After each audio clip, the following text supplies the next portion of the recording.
One of the reasons that we're building James Webb and MIRI is to build on the information that we've got from Hubble and some of the really exciting data that's produced, particularly in the field of looking at some of the faintest objects that are furthest away from us in the universe.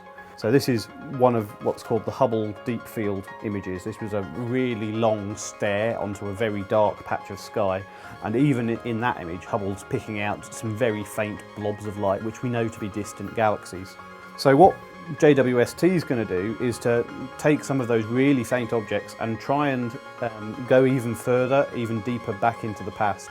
The furthest objects we can see are the oldest, and James Webb's ultimate goal is to find the first galaxies that were formed after the Big Bang.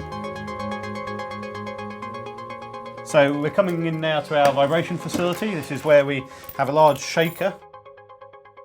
We can generate loads up to 40, 80 or even 100 G or more.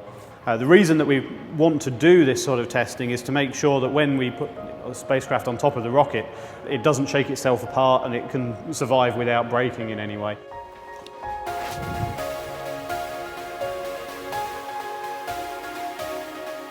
We're going into the clean room, going to go and see JWST MIRI.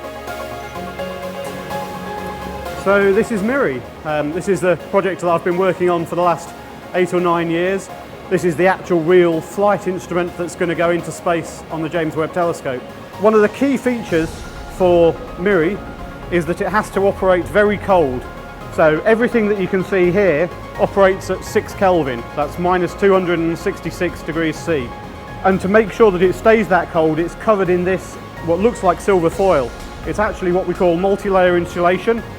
One of the key reasons that MIRI is going to be so advanced and is going to be able to make these wonderful discoveries is because of the sensitivity that it gives us.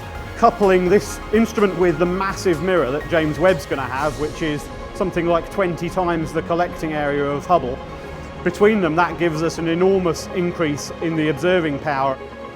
Just occasionally you step back and you look at what you're producing and what it is that you're actually doing for a living.